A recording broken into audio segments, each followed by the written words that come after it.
चंद्र भगवान की जय, पवन सुत हनुमान की जय, शांति ब्रह्म एकनाथ महाराज की जय।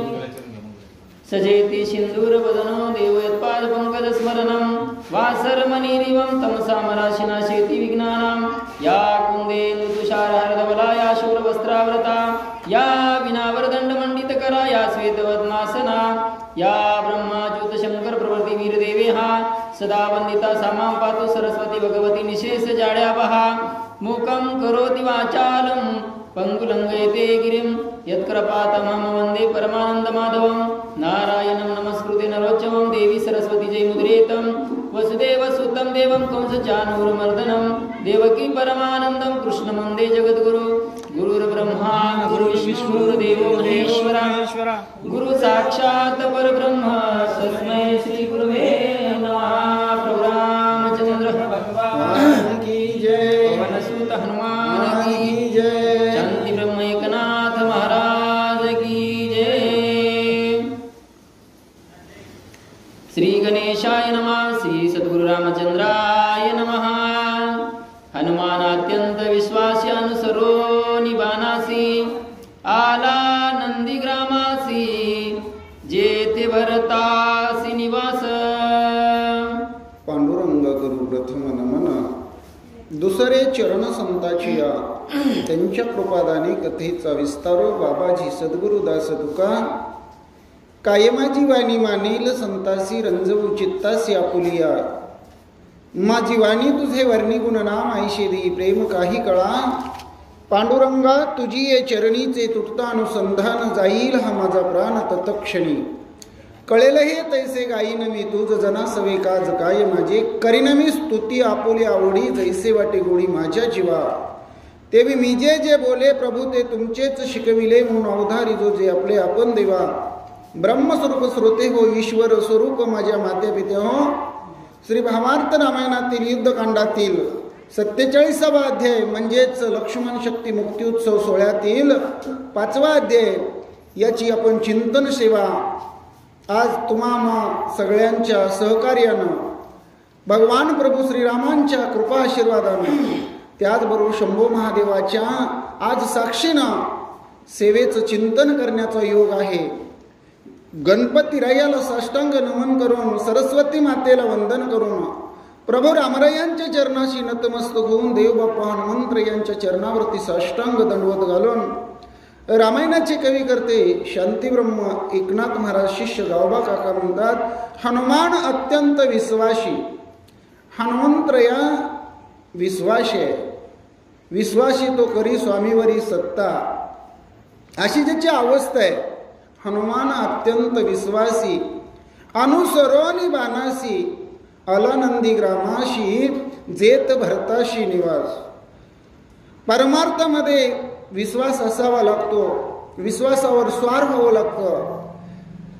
आता विश्वास हा शब्द का वापरला या ओवीमध्ये,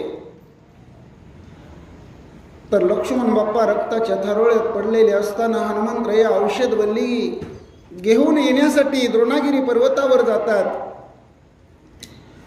द्रोणागिरी पर्वतावर अनेक आलेली संकट मात करतात। औषधीनं चाळं मांडलं, औषधी सापडत नाही म्हणून अख्खा पर्वतच उपटतात आणि घेऊन सुवेळाचळाच्या दिशेनं निघतात। आणि एवढ्यामध्ये भरत महाराजांच्या असणाऱ्या नंदीग्रामावर हनुमंतरायाची स्वारी येते। अयोध्येचा प्रदेश मागं पडतो आणि अयोध्येचा बाह्य प्रदेश आहे नंदीग्राम। त्या नंदीग्रामावर हनुमंतरायाची स्वारी येते आणि भरत महाराजांना वाटतं कुणीतरी इंद्र असावा। इंद्र बैसला विमानी, सवे अप्सरा घेऊन क्रीडा करत आहे गगनी, लाज म्हणे असेना।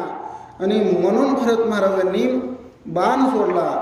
तो बाण आला, त्या बाणाला सांगितलं होतं दुष्ट असेल तर दळण करावं, पण हनुमंतरायाच्या मुखामध्ये रामनामाचं चिंतन पाहिलं आणि मग दुष्ट कुणाला म्हणावं असा विचार केला आणि त्या बाणानं ठरवलं भक्ताच्या, संतांच्या, साधूंच्या पायाला लागावं, जेणेकरून आपलं हित होईल, जीवनाचं सोनं होईल। आणि हनुमंतरायाच्या पायाला धरून तो बाण खाली ओढतो आणि अशा प्रकारे 4थ्या अध्यायाची सांगता होते आणि 5वा अध्याय सुरू होतो।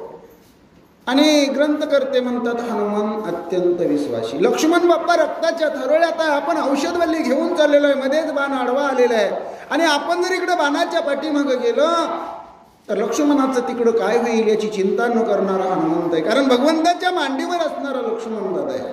आणि म्हणून म्हणतात हनुमान अत्यंत विश्वासी अनुसरोनी बाणाशी. तो बाण काय करतोय, खाली वडतोय ना. परमार्थामध्ये लहान व्हावं लागतं. लहानपण देगा देवा मुंगी साखरेचा रवा ऐरावत रत्न थोर त्याशी अंकुशाचा मार. आणि म्हणून हनुमंतरायांनी त्या बाणाला अनुसरले. अनुसरले म्हणजे काय, आपलं सर्वस्व बाणाला अर्पण केलं. तन मन धन काया वाचा चित्त जीवित्व बाणाला अर्पण केलं. अनुसरोनी बाणाशी आला नंदीग्रामाशी. कुठं आले तर नंदीग्रामामध्ये आले. आणि शेवटचं भूमीचं चरण म्हणतं जेत भरताशी निवास.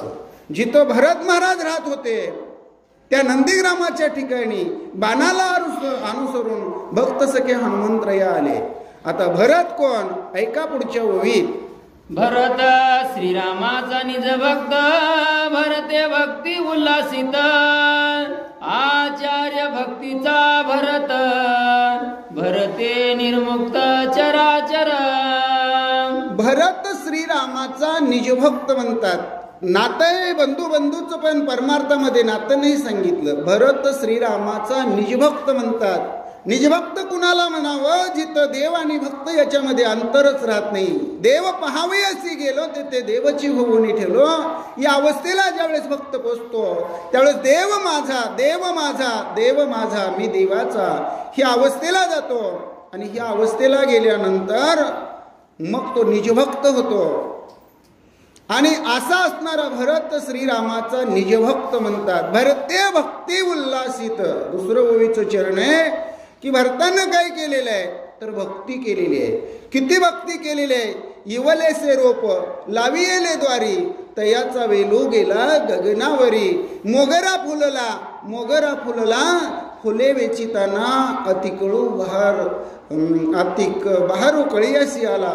म्हणजे त्या कळ्यांना सुद्धा बहार यावं अशा प्रकारची भक्ती केली. भक्ती ते नव्हे साधी भोळी म्हणतात.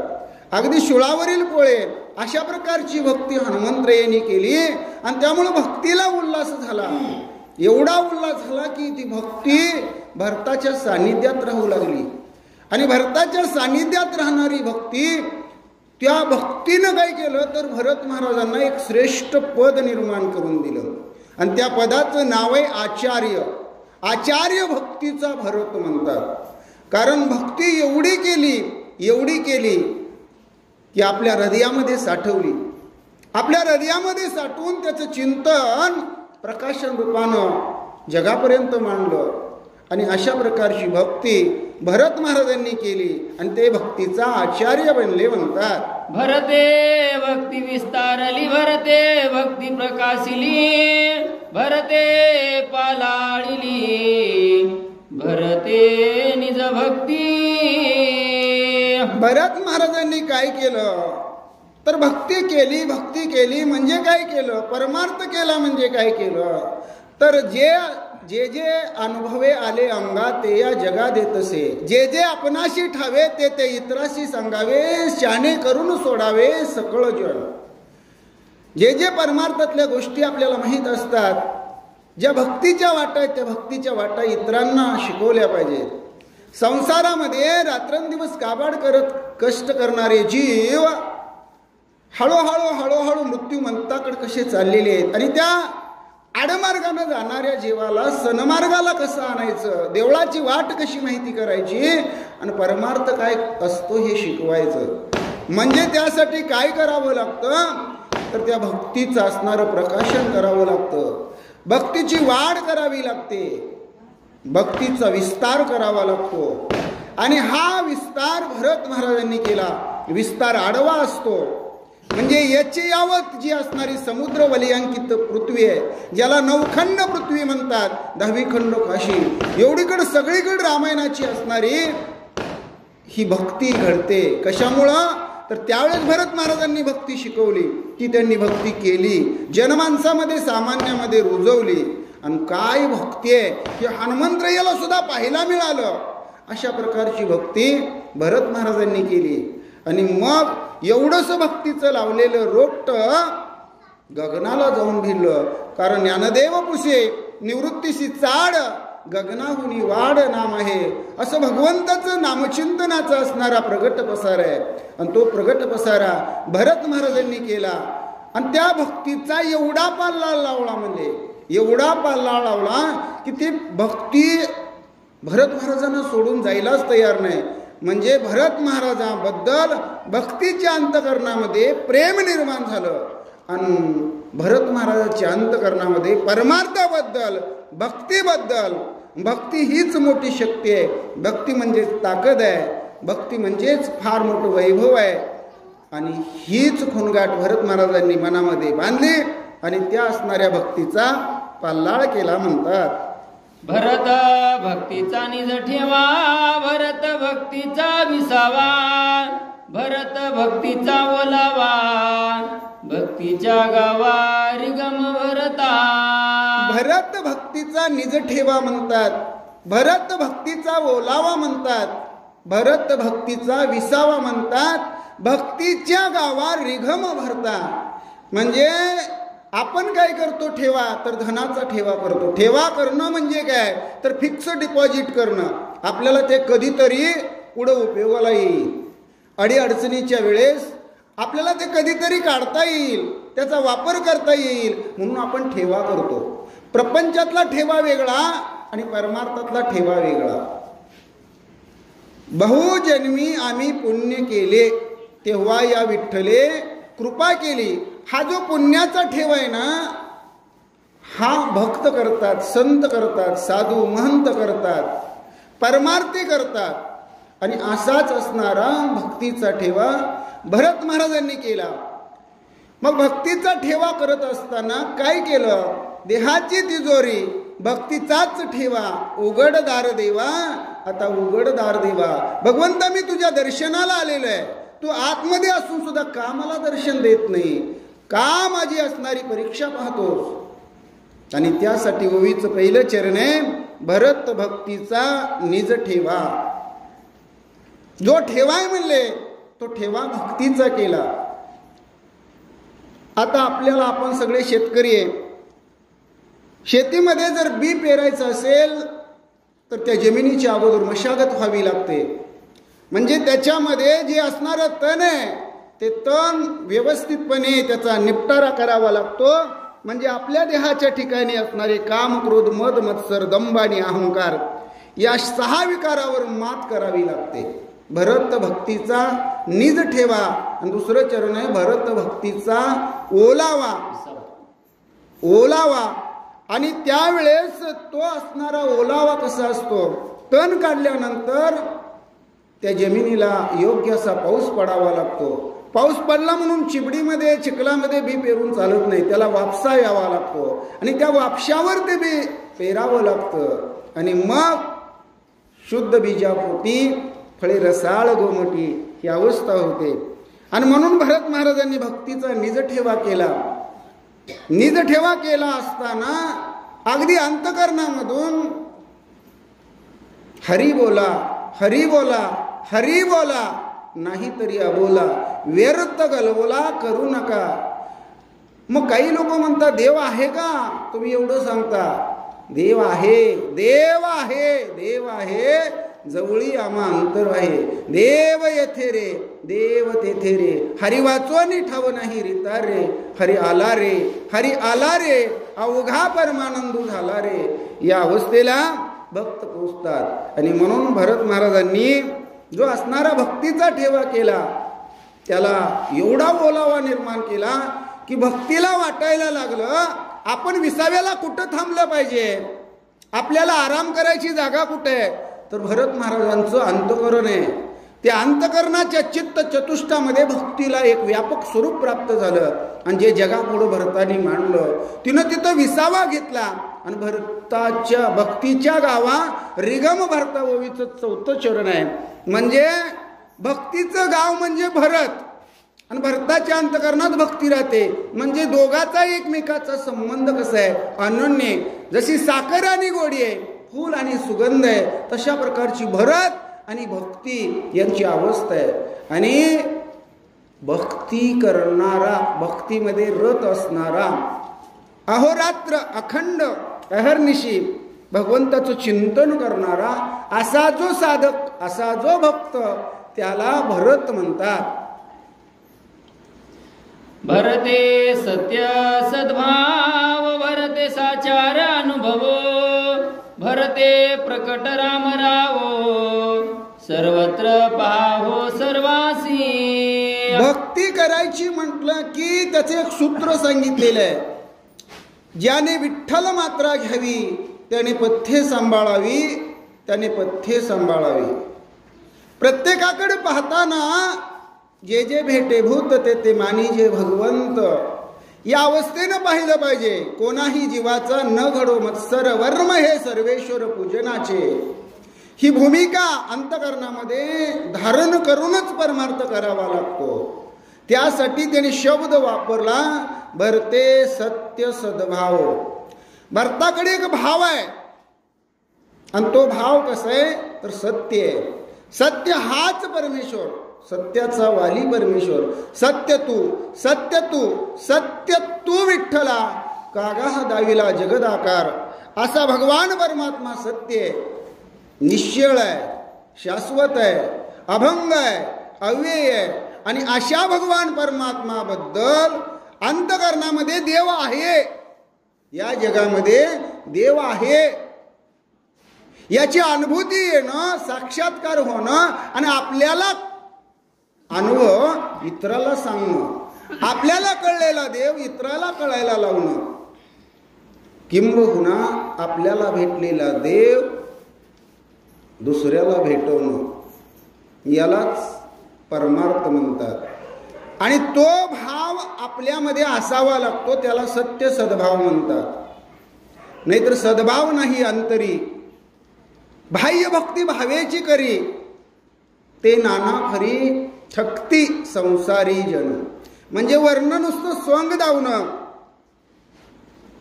लटकेपणानं वेश धारण करणं आणि भाव नसताना नाटक करणं, याला भक्ती म्हणत नाहीत.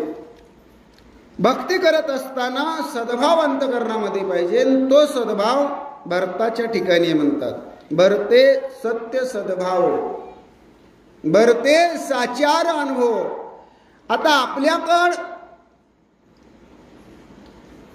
तुकोबरायांचं प्रमाण आहे, बोले तैसा चाले त्याची वंदावी पाऊले. जे का रंजले गांजले त्यासी म्हणे जो आपुले, तोची साधू ओळखावा देव तेतेची जाणावा. काही न मागे कोणाशी तोच आवडे देवाशी, देव तयाशी म्हणावे आणि त्याच्या चरणी लीन व्हावे.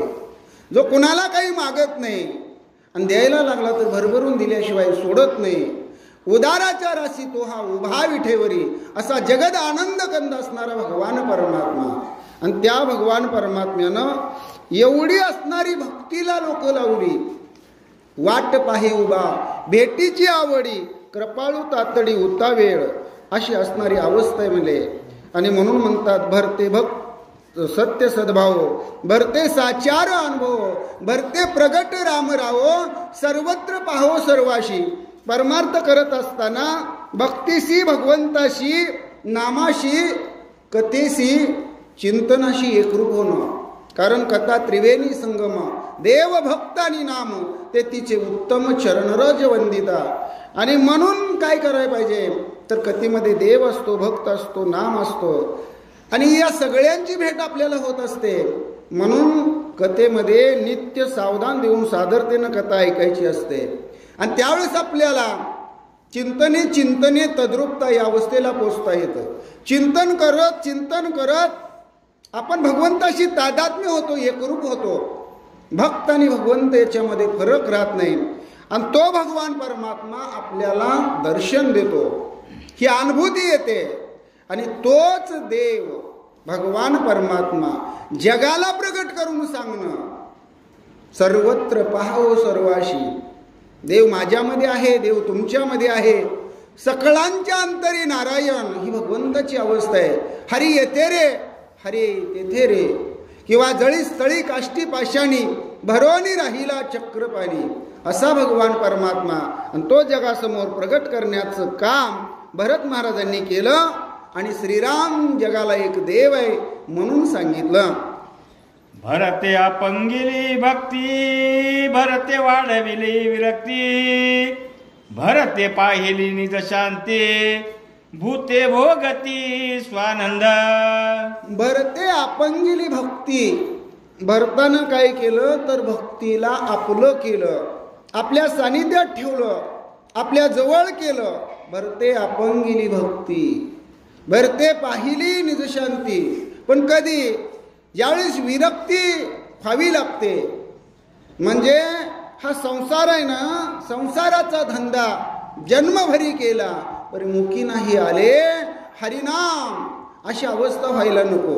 म्हणून म्हणतात की विरक्ती व्हायला पाहिजे. म्हणजे कसं, संसार करत असताना संसार करता शिनले भाऊ, दादला विकून आणले गहू. जो विकल्प मनामध्ये येतो ना, आता मंदिरामध्ये काहीतरी ग्रंथाचं चिंतन चालू झालेलं आहे, कानावर आवाज येतोय, दिवसभर काबाड कष्ट केलेलं असतं, पण एक मन म्हणतं जावं का मंदिराकडं, तेवढी सेवा घडेल, तेवढंच चिंतन ऐकायला मिळेल.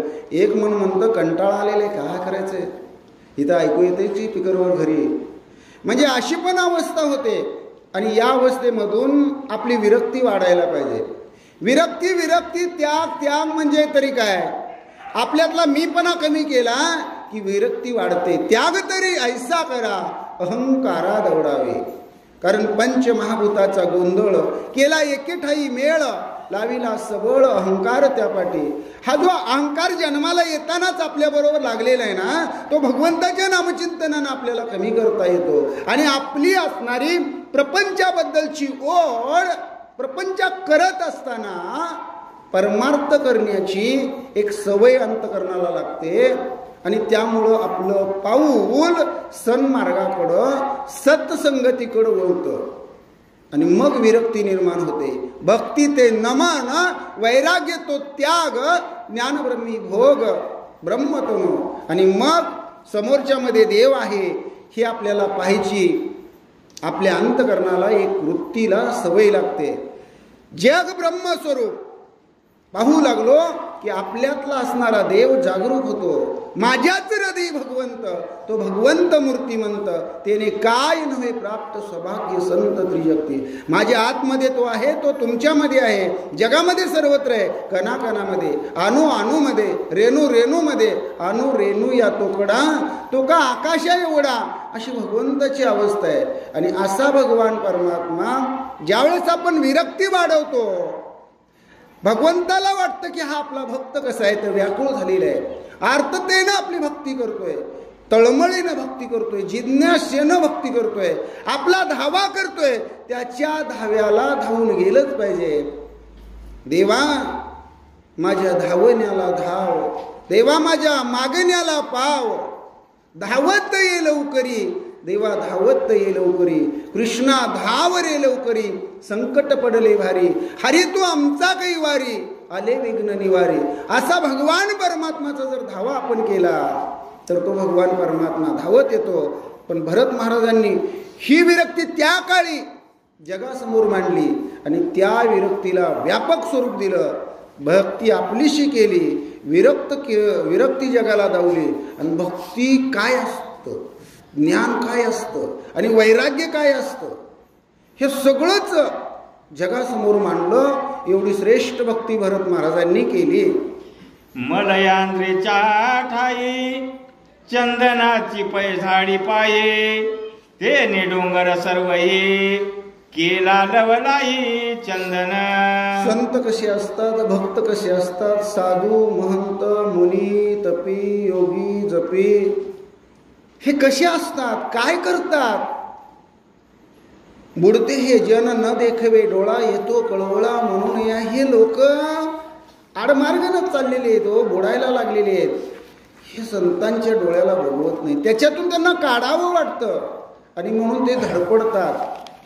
चांगल्या मार्गानं जग कसं जाईल याचा उपदेश करण्यासाठी बघतात. आणि म्हणून त्यांनी काय केलं, संत कसे असतात, संत काय करतात यासाठी एक दृष्टांत दिला. दृष्टांत सांगितल्यावर थोडं लवकर कळतं म्हणून त्यांनी एक साजेसा दृष्टांत दिला. तसा हा दृष्टांत इथं संतांच्या बाबतीत बसत नाही, पुरेपूर तो पडत नाही, अपुराच पडतो. पण त्यांनी सांगितलं मलई नावाचा एक डोंगर आहे, म्हणले मलयाद्रीच्या ठाई चंदनाची झाडी पाही. तिथं मलयाद्री पर्वतावर एक मलई नावाचं चंदनाचं झाड आहे म्हणले.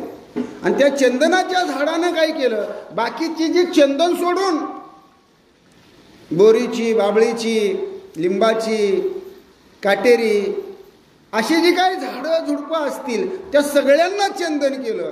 म्हणजे कसं, संतांच्या सान्निध्यामध्ये जर बाकीचे सगळे संसारी जीव गेले तर त्यांचं हित कसं करायचं, त्यांना भक्तीला कसं लावायचं, परमार्थ म्हणजे काय असतोय, उपकार म्हणजे काय असतोय, या जीवनामध्ये आल्यानंतर आपल्याला लाभ काय होतोय आणि त्या लाभाचा व्यापार काय करायचा हे संत शिकवतात. आणि म्हणून त्या चंदनाच्या झाडाची उपमा दिली.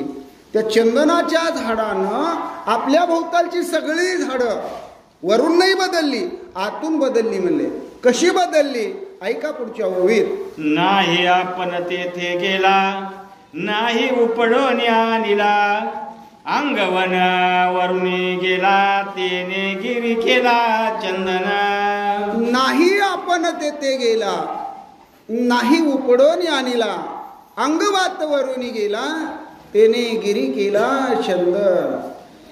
ते चंदनाचं झाड म्हणले दुसऱ्या झाडाकडे गेलं नाही, माझा सुगंध घ्या, माझा सुगंध घ्या म्हणून. वारे हाती चाले मापसज्जनाचे, कीर्तिमुख त्यांचे नारायण. भगवंताचे असणाऱ्या भक्ताची कीर्ती त्रिभुवनापर्यंत, त्रैलोक्यापर्यंत पसरत असते. त्याला कोणी सांगायची गरज नाही हा भगवंताचा भक्त आहे म्हणून. आणि म्हणून त्या चंदनाच्या झाडानं काय केलं, ओवीचं चिंतन सांगताना म्हणतात नाही आपण तेथे गेला, म्हणजे आपण दुसऱ्या झाडाकडे गेला नाही, दुसरी झाडं उपटून या चंदनाच्या झाडाकडे आली नाही. मग काय झालं तर ओवीचं तिसरं चरण म्हणतं अंगवात वरून गेला. एक वारं सुटलं, ते वारं चंदनाच्या झाडामध्ये घुसलं, चंदनाच्या झाडावरती फिरलं आणि तेच वारं दुसऱ्या झाडावरती गेलं आणि सगळी झाडं चंदनमय झाली. आता तुम्ही म्हणाला असं कुठं होतंय का, आता महिना आषाढाचाच आहे, हलगी वाजायला लागली की कसं वारं अंगात घुमतं, चालू होतं. म्हणजे जसं आषाढातलं वारं हलगीतून त्या झाडाच्या अंगात घुसतं आणि झाडं नाचायला लागतं. देवा काय झालं, देवी काय झालं, मग अंगारा लावला की देवी शांत होते.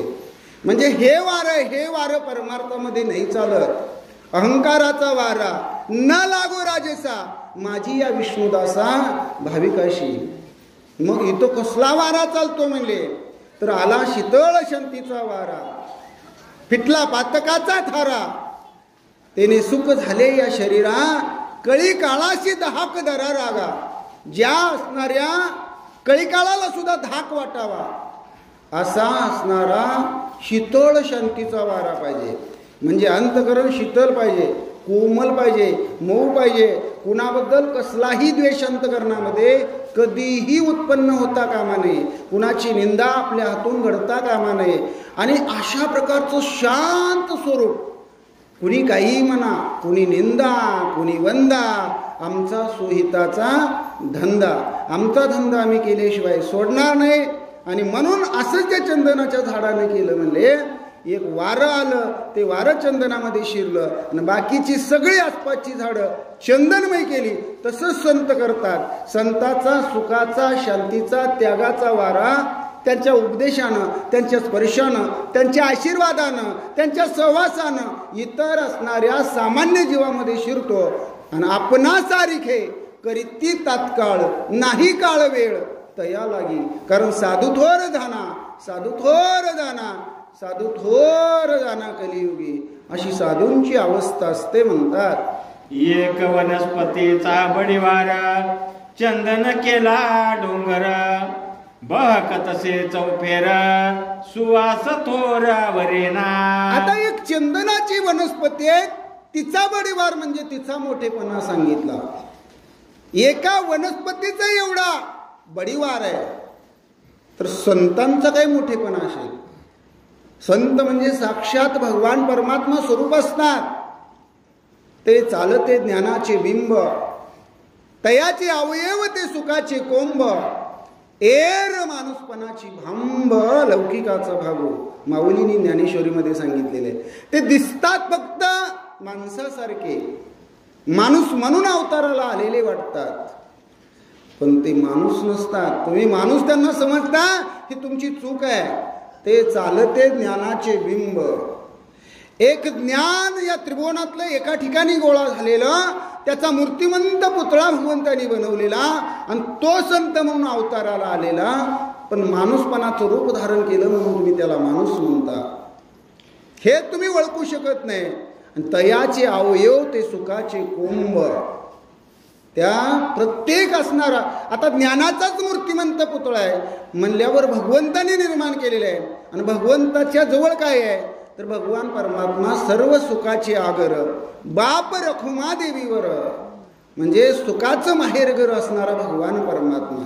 सुख येत येच ठाई बहुपायी संताचे. संताच्या पायाजवळ सुख आहे, संताच्या चरणामध्ये सुख आहे, आणि हे सुख इथून बाहेर पडतं. आणि अशा प्रकारे एका चंदनाच्या वनस्पतीचा एवढा बडीवार आहे, तर मग संतांचा किती बडीवार असेल. तो जो चंदन त्या झाडामध्ये वाऱ्यामुळं सगळीकडं आपलं सुगंध देतो आणि पसरतो, संत तसं सुगंध जगामध्ये पसरतात. आणि त्यामुळं काय झालं, तर ओवीचं चरण म्हणतं, बहकतसे चौफेर, चारी दिशेला चौबाजूला तो सुगंध पसरू लागतो, दरवळतो. आणि अशाच प्रकारची अवस्था, जसं आता उद्या तुमच्या गावामध्ये जलाल हवा, मोठं प्रयोजन आहे, सुंदर कार्यक्रम आहे. आता हे तुमच्या सगळ्या हिंगोलीच्या आसपासच्या जिल्ह्यात, आता आमच्या जिल्ह्यात इकडं बीड असेल, धाराशिव असेल, सगळीकडे जशी ती कीर्ती पसरलेली आहे, तशी सगळीच कीर्ती संताची जगभरात पसरलेली असते. कारण संतपण हे मिळत नाही हाटी, राणी वनी कपाटी. असं कुठं बाजारात मिळतं का? काही नाही म्हणले, मी एक तुम्हाला 2 लाख रुपये देतो, मला महाराज म्हणा, मला महाराज करा, असं नाही. त्याला घासावं लागतं, त्याला अभ्यास करावा लागतो, आणि भगवान परमात्मानीच येताना त्याला घेऊन यावं लागतं. कारण संत आणि देव याच्यामध्ये फरक नाही. देवते संत, देवते संत निमित्त मात्र प्रतिमा. दिसायला फक्त देव आणि संत 2 दिसतात, असताना ते एकच असतात. देव म्हणतात, तू हो पुढं, आलो मी मागून, तू नुसता हाक मार, आलोच बघ. आणि भक्त पुढे येतात, देव पाठी मागून येतो, आणि त्यांच्या मागे पुढे राहून कार्य करतो. आणि त्यामुळं त्यांच्या कीर्तीचा डंका सगळ्या त्रिभुवनात गाजतो. म्हणतात, माझ्या चिरदय भगवंता, तो भगवंत मूर्ती म्हणता, ते निकाय नवे प्राप्त सभाग्य संत त्रिजगती. ज्या वेळेस आपल्यातला अहंकार, आपल्यातला काम, आपल्यातला लोभ, आपल्यातला क्रोध, हे सगळं हळूहळू हळूहळू आपण आवरायला शिकतो, त्याच्यावर ताबा मिळवायला शिकतो, आणि इंद्रियाची चोचले पुरवत नाही, मनाची मनमानी होऊ देत नाही. कारण मनोमार्गे गेला तो तेथेची ठकला, हरिपाठी स्थिरावला तोची धन्य. म्हणजे मनाच्या मार्गानं गेलं की त्याचं काम झालं, आणि भगवंताच्या असणाऱ्या चिंतनामध्ये गुंतला की तोच धन्य म्हणतात. आणि म्हणून काय आहे, तर माझ्या हृदयामध्ये भगवान परमात्मा आहे. ओवीचं चरण म्हणतं, माझ्याच हृदयी भगवंत. म्हणजे तुमच्या हृदयामध्ये नाही का, तुमच्या हृदयामध्ये आहे का नाही ते मला बघायचं नाही, पण माझ्या हृदयामध्ये भगवान परमात्मा आहे. आणि स वापरतात, म्हणजे आहेच. माझ्या हृदयामध्ये भगवान परमात्मा आहे. कशावरून? अहो कशावरून म्हणजे काय तुम्हाला सांगायचं? अहो आतमध्ये जो आत्मा आहे तो आत्माराम म्हणजेच भगवान परमात्मा आहे. अहो त्याला काय पुरावा आहे का? तुमच्यामध्ये आत्मा आहे. चाले हे शरीर कोणाची सत्य, कोण बोलवी ते हरिवीन, देखवी ऐकवी एक नारायण, तयाचे भजन चुको नको. माणसाची देव चालवी अहंता, मीची एक करता म्हणून ये. वृक्षाचेही पान हाले ज्याची सत्ता, राहिली अहंता मग कोठे. किंवा तुझिया सत्तेने सूर्याशी चालणे, वेदाशी बोलणे तुझिया सत्ते. ऐसा तू समर्थ ब्रह्मांडाचा धनी. असा ब्रह्मांडाचा धनी मालक तो भगवान परमात्मा आतमध्ये आहे. म्हणून मी बोलतोय, म्हणून मी चालतोय, म्हणून मी हे सगळं करू शकतोय. आतमधून जर तो निघून गेला तर लगे उचला म्हणतात. घरातल्याला सुद्धा अडचण होते.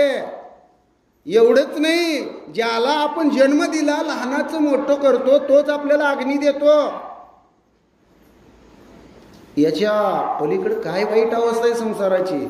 संसार दुःख मूळ, चोहीकडे इंगळ, विश्रांती नाही कोठे, रात्रंदिवस तळमळ. क्षणभंगूर नाही भरवसा, सोडा माया तोडा आशा, नाहीतरी मग गळा पडेल फासा. पुढे थोर हुशार वळसा, पुढं फार मोठं वळण आहे. म्हणून म्हणतात आपल्या हृदयामध्ये जोपर्यंत भगवान परमात्मा आहे, तो भगवान परमात्मा आपल्याला काही कमी पडू देत नाही. कशाची चिंता आपण करायची, का करायची. आज देव असताना तुझ आहे तुझं पाशी परी जागा चुकलाशी. अरे कुठून तू येऊ शकतो. देव देवाऱ्यात नाही, देव नाही देवालयी. तुम्ही दगडाच्या मूर्तीमध्ये देव पाहत असाल आणि चालत्या बोलत्या माणसामध्ये पाहत नसाल तर भगवान परमात्मा तुम्हाला कधीही प्राप्त होणार नाही.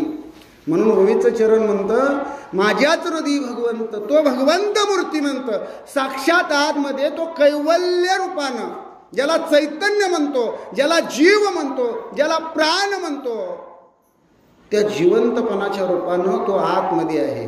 आणि त्याने काय नव्हे प्राप्त. काय अशक्य म्हणतात, अशक्य ते तुम्हा नाही नारायणा, निर्जीवा चेतना अनावया. काय भगवंताला अशक्य म्हणे, काय अशक्य नाही.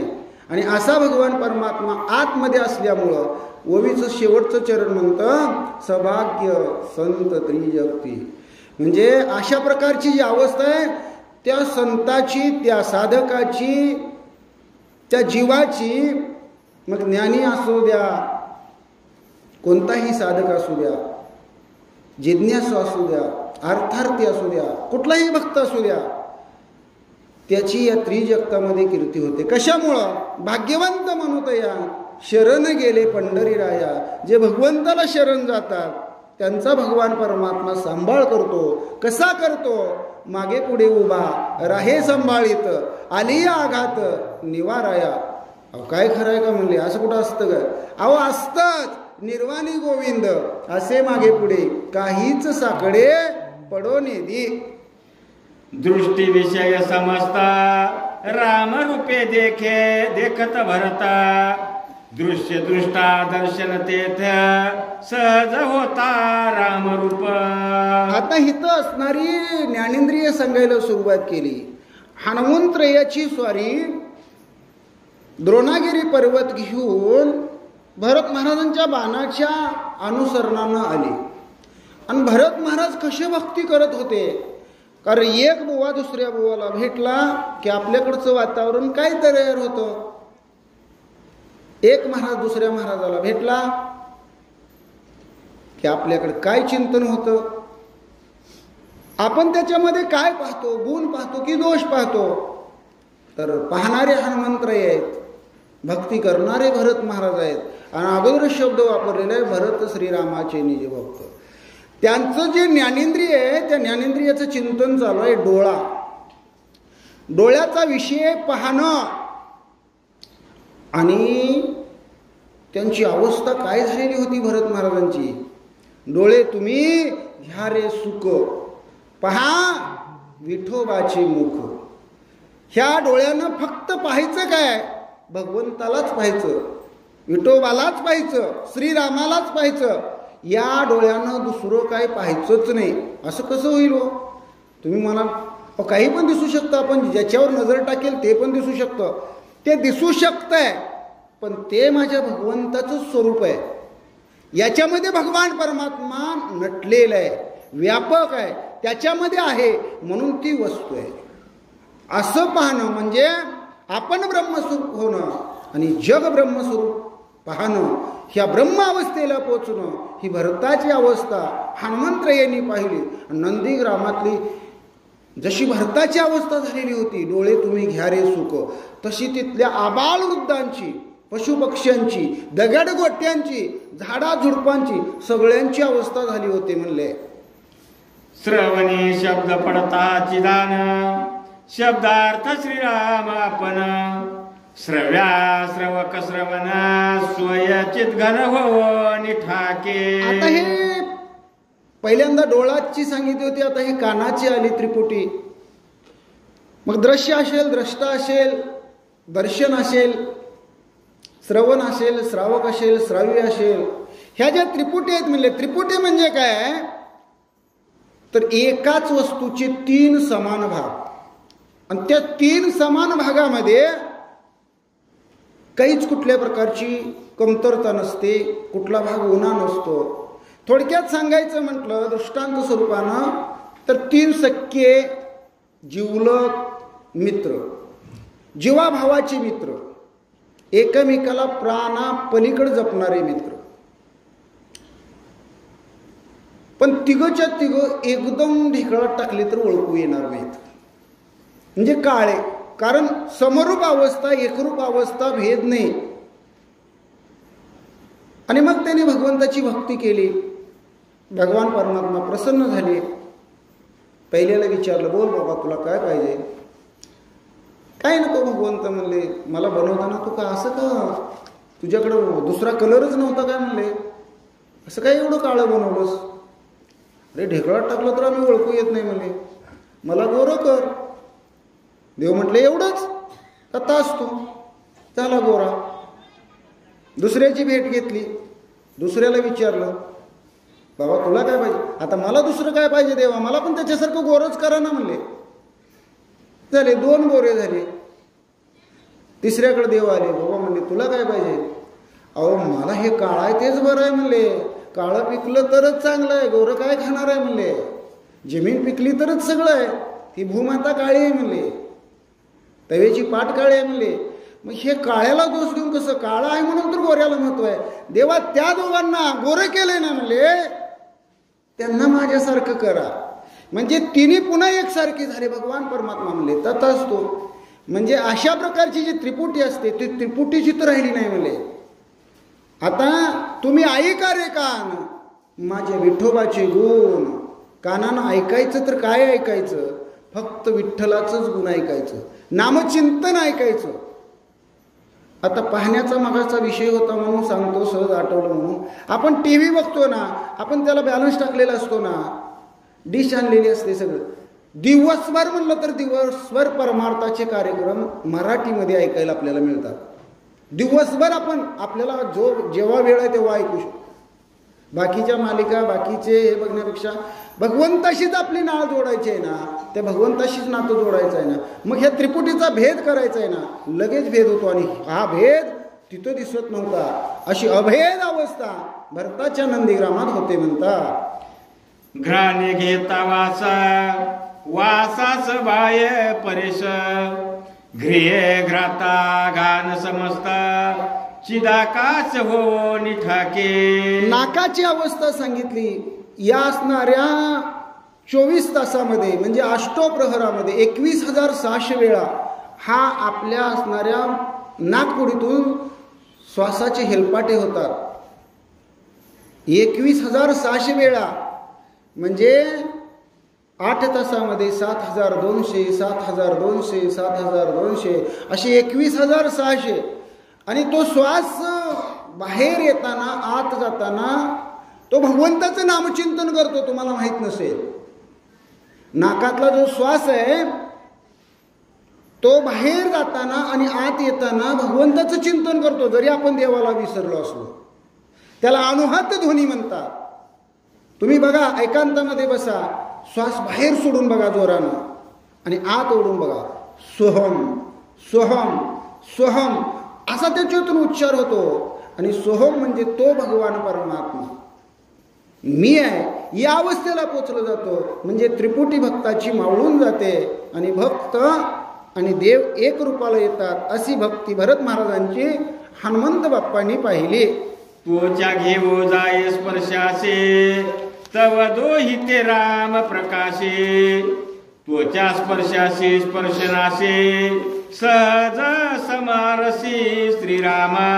आता ही आपली कातडी आहे. या कातडीवरूनच माणूस सुंदर आहे का कुरूप आहे, देखणं आहे का कसं आहे, हे सगळं ठरवलं जातं. आणि ही जी वरली त्वचा आहे ह्या आतल्या ज्या असणाऱ्या देहाला त्या कातडीचं, त्या त्वचेचं संरक्षण आहे. त्याच्यावरच असणारी ही रोम आहेत. आणि अशी 8 कोटी असणारी रोमावळी आपल्या शरीरावर आहे म्हणतात. 8 कोटी केस आपल्या या मानव देहावर आहेत म्हणजे. आणि भगवंताच्या अंगावरच्या एका असणाऱ्या रोमामध्ये अनंत ब्रह्मांड आहेत. अनंत ब्रह्मांडे जयाचे उदरी तो हा बालक नंदा घरी. नवल केवडे केवडे न कळे कानोबाचे कोडे. ही त्वचा आहे. या त्वचेला जर अंगावर पाणी पडलं तर ते गार आहे का गरम आहे हे लगेच कळतं. हवा सुटली तर लगेच कसा त्या हवेत असणारा झोत आहे हे लगेच कळतं. त्वचेला टोचलं की कळतं, पोळलं की कळतं, थंडी वाजली की कळते. हे कुणामुळं कळतं? आतमध्ये असणारा भगवान परमात्मा तो माझ्या हृदयामध्ये आहे. त्या आतमध्ये असण्यानं मी जिवंत आहे म्हणून हे सगळं कळतं. ही त्वचा असणाऱ्या ज्ञानेंद्रियाची अवस्था सांगितली. रसनार तले आवडी घेता राम रसाची गोडी. त्रिपुटी झाली देशोधडे रसना ओसंडी रसाते. आता जीभ सांगितली. ही जीभ हिची 2 कार्य सांगितली. एक असणार बोलणं आणि दुसरं रस घेणं. रस घेणं म्हणजे काय? शेल्क तेवढं जिभेला आवडतं, चांगलं तेवढं आवडतं. लगेच खारट आहे का, आंबट आहे का, तिखट आहे का, तुरट आहे, कडवं आहे हे लगेच कळतं. आणि गोड पदार्थ असताना एखादा जर त्याच्यामध्ये तुरट पदार्थ असेल, आंबट पदार्थ असेल तर आपण खात नाही.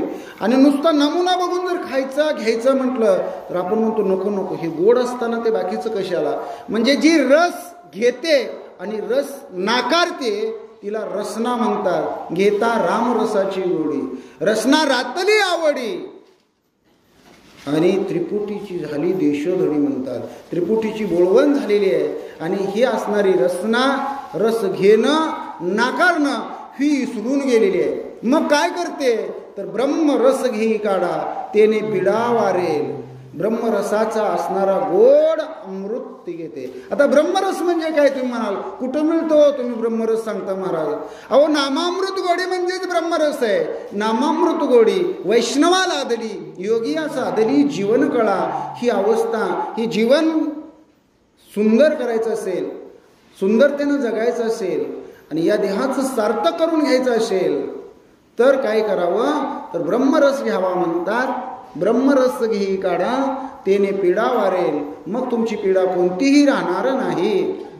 कर्मी इंद्रियाची रीते सेविता श्रीराम चित्चक्ते. उडाली कर्माची कर्मगते स्वेच्छा वर्तते निष्कामा. ज्याप्रमाणे ज्ञानेंद्रिय असणारी म्हणले त्रिपुटी हरवून बसली, त्रिपुटी रहित झाली, भेदाभेद त्यांचे निवारून गेले आणि भगवंतावरती ध्यान लागलं त्यांचं. कशी भक्ती करायची, काय ऐकायचं, काय बोलायचं, हा देह भगवंताला कसा अर्पण करायचा. देह जावो अथवा राहावो पांडुरंगी दृढ भावो. चरण न सोडी सर्वता आन तुझी पंढरीनाथा. भगवंता तुझी शपथ खाऊन सांगतो तुझ्या चरणाशी मी नम्र आहे, विनम्र आहे. दुसरं काही मला सुचत नाही. हा देह जाऊ दे नाहीतर माझा राहू दे, पण माझा भार तुझ्यावर घातलेला आहे भगवंता. ही अवस्था जशी ज्ञानेंद्रियाची झालेली आहे तशी कर्मेंद्रियाची झालेली आहे म्हणले. आणि त्याचप्रमाणे कर्मेंद्रिय सुद्धा ज्ञानेंद्रियाप्रमाणे परमार्थाला लागतात. आपल्या अंतकरणामध्ये जर वाटायला लागलं मंदिराकडे जावं, बुद्धीमध्ये जर विचार आला तर बरोबर आपण उठतो, बरोबर हळूहळू मंदिराकडे निघतो. म्हणजे आपल्या पायाला काम लागतं. म्हणजे ज्ञानेंद्रिय चल म्हटली, त्याचा इशारा बुद्धीने केला की पाय हळूहळू निघतात.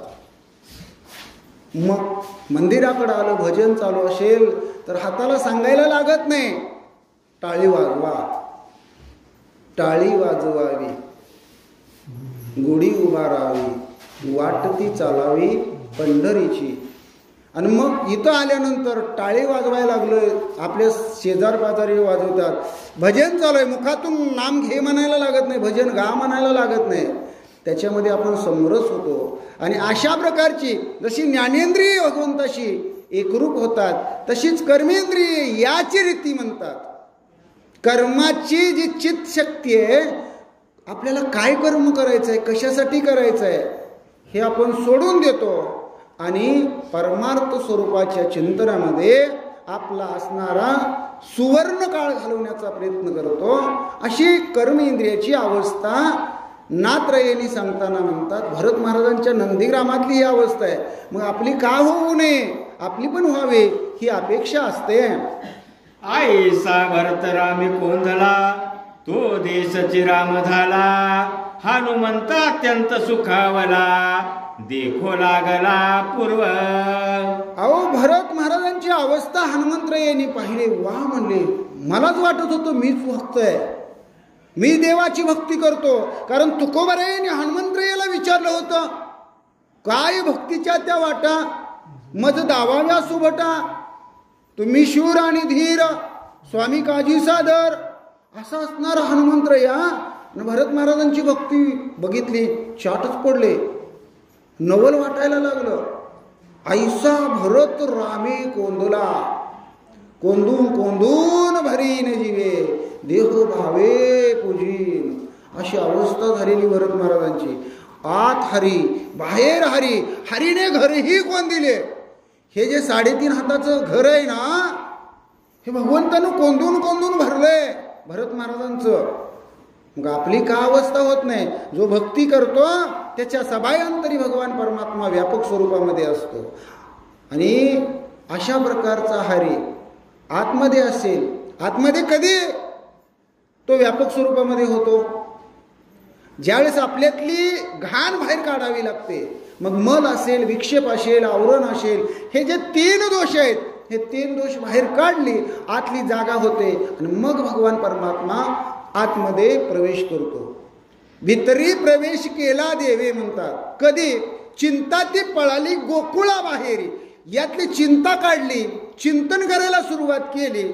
चिंतन करायला सुरुवात केली की भगवान परमात्मा आपल्या हृदयामध्ये वास करतो. आणि मग आपल्याला वाटतं खरंच मी देवाचा भक्त आहे आणि माझा देव आहे.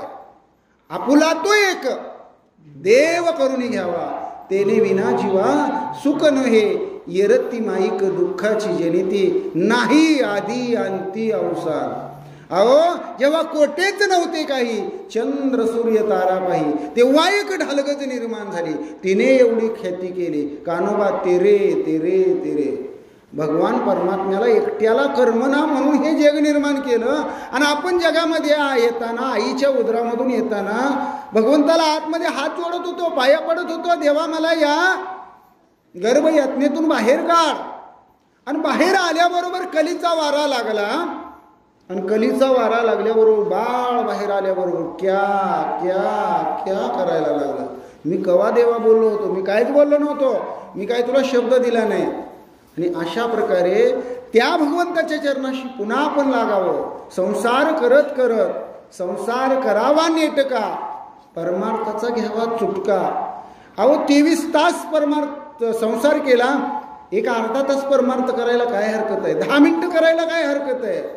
24 तास दिवसामध्ये 24 तास आहेत, तुम्ही 23.5 तास संसारासाठी द्या, अर्धा तास परमार्थासाठी दिला तर सगळी असणारी उणीव भरून काढतो. आणि आपल्याला असणाऱ्या आपल्या कुळाला, आपल्या वंशाला, आपल्या आईकडच्या आणि आपल्या बापाकडच्या ह्या सगळ्या कुळ्या उद्धारून जातात आणि आपल्या जीवनाचं सोनं होतं. अशा प्रकारे भरत रामे कोंदला, तो देशची राम झाला. सगळं असणारं जे नंदीग्राम होतं, जिकडं खांबाकडे पाहिलं राम दिसायचा, घंटीकडे पाहिलं राम दिसायचा, घड्याळाकडे पाहिलं राम दिसायचं. समोर पशुपक्षी, वासरं, जनावरं, गाई, गुरं, संत महंत श्रोते, सांगणारे, वाचणारे, कीर्तन करणारे, टाळ वाजवणारे, करणारे, भजन करणारे सगळ्यामध्ये रामच दिसायचा. तो देशची राम झाला.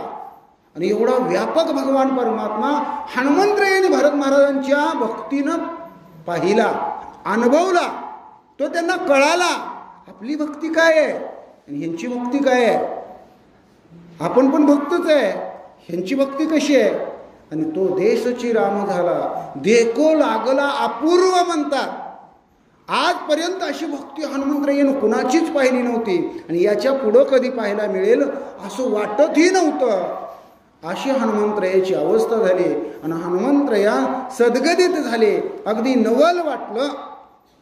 नगराबाह्य राम वृक्ष ध्वनी राम राम राम रूप सकळ ध्रुम प्लवंगम विस्मित. शब्द ववेमध्ये वापरला. आता हनुमंत नाही वापरला. प्लवंगम विस्मित. प्लवंगम म्हणजे झाडाचं पाले खाणार, रानात राहणार एक वानर, एक माकड. त्या माकडानं भरत महाराजांची भक्ती पाहिली. तिथली झाडं रामराम म्हणतात, तिथली दगडं रामराम म्हणतात, तिथले पशु पक्षी रामराम म्हणतात, तिथले दगड गोटे रामराम म्हणतात. सगळ्यातून राम नामाचा ध्वनी निघतोय. श्रीराम श्रीराम श्रीराम श्रीराम. जिकडं कान द्यावा तिकडून श्रीराम श्रीराम अशी अवस्था आणि हनुमंतरायांनी पाहिली. आणि त्यामुळं सगळी जी अवस्था आहे राममय अवस्था. आणि त्यामुळं हे वानर विस्मित झालं, त्याला नवल वाटलं आणि नवल वाटून त्यानं तोंडात बोट घातलं म्हणतात. देशा दुमिदुमिती रामे तृणे कोंदले राम नामे वायू गर्जे राम नामे योम रामे कोंदले. काय सांगावं, सगळं आकाश आहे ना ते आकाश राममय दिसत होतं. वारा सुटलेल्या त्या वाऱ्यामधून राम राम आवाज येत होता. तिथल्या असणाऱ्या 10 दिशा पूर्व पश्चिम दक्षिण उत्तर आग्नेय नैऋत्य ईशान्य वायव्य वर आणि खाली ह्या 10 दिशा राम राम राम राम म्हणत होत्या. आणि सगळं आकाश म्हणले त्या असणाऱ्या रामाच्या नामानं दुमदुमून गेलतं. कशामुळं तर तृणे कोंदली राम नामे. म्हणजे खालच्या पृथ्वीवर जेवढं गवत होतं, आता गवत काय मोजायला घावतं का. गवत जसं मोजायला घावत नाही ते गवत सगळं राम राम म्हणत होतं. आता गवताच्या प्रत्येक पात्यातून ध्वनी निघत होता राम राम. आणि मग तो त्या आकाशामध्ये संचारला होता. आणि तो संचारलेला ध्वनी सगळीकडं राम राम राम राम म्हणत होता. आणि 10 दिशा रामनामानं कोंदलेल्या होत्या. हनुमंतरायानं पाहिलं. सत्संगे धरा सदर भूते वागविती निरंतर सोडून कठीणत्व प्रकार मृदारवर स्वय झाले. संतांच्या संगतीचा महिमा काय असतो. सत्संगती धरेशी लागली. पृथ्वी ही कठीण आहे, पृथ्वी ही जड आहे आणि ह्या पृथ्वी मातेला सत्संगती लागली म्हणजे साधूची संगती घडली. साधूची संगती घडल्यानंतर ब्रह्मांडातली पृथ्वी पिंडामध्ये आली. तिनं कठीणत्व सोडलं. आता आतमध्ये हाड आहे, हे पृथ्वीचं असणारं एक लक्षण आहे. आतल्या हाड कुठं एखादं हाड आपल्याला असं टोचतं का. उगाच एखादं हाड दुसऱ्या हाडाला डुसणी हाणतं का, टक्कर खेळतं का आतल्या आत आपल्या आपल्या शरीरात. म्हणजे एकमेकाला खोड्या करतं का.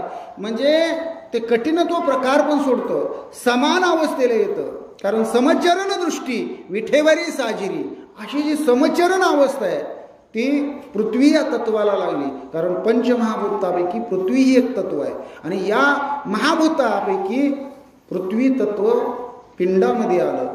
कठीणत्व सोडलं आणि शांत स्वरूपानं राहिली. सत्संगती ओलावले आतिशांती धरेशी आले एकात्मता विस्तारिले वर्तो लागले अविरुद्ध. मग या पृथ्वीला एखाद्यानं जाळलं, एखाद्यानं नांगरलं, एखाद्यानं फाडलं लेवल करण्यासाठी, एखाद्यानं बोर घेतला, एखाद्यानं विहीर पाडली, एखाद्यानं पडीक ठेवली, एखाद्यानं चांगलं पिकवलं. म्हणून ज्याने चांगलं पिकवलं नाही त्याला काही शेती, तुला काय माझ्यावर राहायचा अधिकार नाही म्हणते का. त्याचा अव्यय करते का, त्याचा शिकारच करते. म्हणजे चांगलं वागणाऱ्याचाही शिकार करते, कुमार्गाचाही शिकार करते. कारण ते कशामुळे घडतंय, तर ते संताच्या संगतीमध्ये आल्यामुळे घडतंय. मग आपण जर संताच्या संगतीत येत असो, आपण जर परमार्थ करत असो, आपण जर भक्त असो, तर आपण सुद्धा कुणाकडे कुठल्याही निंदा नालस्तीच्या दृष्टीतून बघितलं नाही पाहिजे. आपली ती वृत्ती आहे ना, त्या वृत्तीला वेळीच ठेचलं पाहिजे. जशी विंचवाची नांगी असते ना, विंचू लहान आहे म्हणून त्याला सोडून देऊन चालत नाही. किंवा एखादी विस्तवाची ठिणगी आहे, एखाद्या छपराला लागायला लागली, काय जाऊ द्या एवढी तर ठिणगी आहे लहान, असं म्हणून चालत नाही. ते जागच्या जागी विजवली पाहिजे, तरच ते शमलं जातं. आणि अशा प्रकारे हे तत्व संताच्या सानिध्यात आलेल्या पृथ्वीनं धारण केलं. विरुद्ध वागायचं सोडून दिलं आणि समानतेने वागू लागली, अविरुद्ध वागू लागली म्हणतात. सत्संगती झाली जीवना, विसरून या दोघमना, ऐक्यव्रती सकळ जना, आती स्वादना मधुरत्वे. पाणी किती गोड असतं, पाणी किती सुंदर असतं, पाणी किती स्वच्छ असतं. पाणी म्हणजे जीवन, पाण्यामध्ये गोडवा, आणि या पाण्यामुळे तर आपण जगतो. पण सत्संगती झाली जीवना म्हणतात. विसरून या अधोगमना, म्हणजे पाण्याला सत्संगती झाली. ह्या साध्या पाण्याला नाही, पंचमहाभूतापैकी एक आप आहे, त्या आपाला झाली. आणि मग काय झालं, तर विसरून या अधोगमना, पाणी काय करतं, चढाकडून उताराकडं धावतं. म्हणजे जिकडं चढ असेल तिकडून धावायला सुरुवात करतं आणि उताराकडं जातं, म्हणजे समुद्राकडं. इकडं पर्वतामध्ये नदी उगम पावते, समुद्राला जाऊन मिळते, म्हणजे चढाकडून उताराकडं धावतं. पण संताच्या संगतीमध्ये आलं आणि पाणी सुद्धा उलटं व्हायला लागलं. म्हणजे कसं, उताराकडून चढाकडं व्हायला लागलं. तुम्ही म्हणाल काय सांगताय महाराज, असं कुठं पाणी वाहतं का म्हणले, असा प्रवाह कुठं वाहील का. अहो वाहतो, नाताच्या घरची उलटीच खून, पाण्याला मोठी लागली तहान. अहो वळचणीचे पाणी आड्याशी गेले, राखण दाराशी ते कणसाने गिळले. ही जी अवस्था आहे ना, ही नाताच्या घरची उलटी खून आहे आणि पाण्यालाच मोठी तहान लागलेली आहे. म्हणजे कथेलाच, या ग्रंथालाच वाटतं मला ऐकायला कुणीतरी यावं, मला नुसतं कापडामध्ये फडक्यामध्ये बांधून असं कुठंतरी देवळीमध्ये पेटीमध्ये असं ठेवून चालू नये. त्याला भूक लागते, त्याला तहान लागते. अरे मला वाचणारा, मला सांगणारा, मला ऐकणारा, मला मंदिरात घेऊन जाणारा कोण आहे का नाही. मला ग्रंथ हे नाव तर कशाला दिलं, याच्यामध्ये कशाला भगवंताच्या कथा भरल्या, याला कोण ऐकणारा नाही, कोणी सांगणारा नाही, माझं व्यापक स्वरूप होऊ शकत नाही. तसं पाण्याला वाटतं, मला कोणी नाही पिलं तर मला जीवन कोण म्हणेल, मला कोण पाणी म्हणेल. आणि ते पाणी वरती व्हायला लागलं. बघा, खाली काटा मोडला तरी रक्त येते, आणि डोक्यामध्ये जर एखादा असणारी कोच पडली तर तिथून सुद्धा रक्तच वाहतं. मग वास्तविक आता खालूनच व्हायला पाहिजे ना, वरून पण वाहतं. म्हणजे पाण्याला अशी उलटी अवस्था प्राप्त झाली. कशामुळं, तर सतसंगतीमुळं. आणि विसरून या अधोगमना म्हणतात. त्यानं अधोगमन सोडून दिलं आणि वरती धावायला लागलं. अशा प्रकारची जी निरंजन योगाची अवस्था असते ना, ते कुठून येतात, तर देवापासून येतात. देवापासून येताना भक्त स्वरूपाने येतात. सामान्य जीव होऊन येतात, भक्त होतात, भक्ताचे साधक होतात, साधकाचे योगी होतात आणि निरंजन होतात. आणि ज्या वेळेस या भगवंताच्या नामाच्या जीवावर उलट पुन्हा भगवंताकडे निघतात आणि ज्यावेळेस भगवंता जवळ जाऊन पोचतात, भगवंताच्या निजधामावर जाऊन पोचतात आणि निजधामावर पोचल्यानंतर माघारी वळून बघतात. मार्ग बी संपलेला असतो, ज्या मार्गाने आलोय ते पण संपलेलं असतं. अशी अवस्था तिथं झालेली असते. आणि मग त्यावेळेस त्याला कळून चुकतं की हे सगळं शून्य होतं, ही भगवंताची माया होती आणि ही माया तरुण परत आपण भगवंतापर्यंत पोचलेलो आहे. आम्ही वैकुंठवाशी आलो याची कारणाशी, बोलिले जे ऋषी साच भावे वर्ताया, आडराने भरले जग, झाडू संताचे मार्ग, उरला तो भाग उचिष्टाचा शिव. थांबवायचं आहे ना, नाही या इकडं कोण आहे सूचक. नाही का?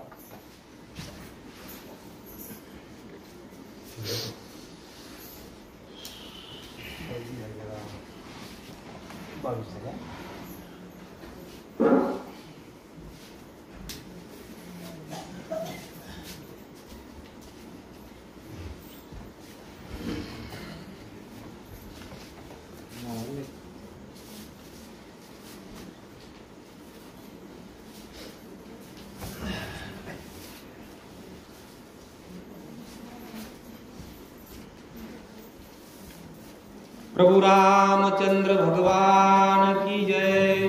पवन सूत हनुमान की जय। शांति ब्रह्म एकनाथ महाराज की जय। गाय देखोनी सजन निववी देवणी जीवन व्याघ्र पापी म्हणून उपेक्षण न करीची।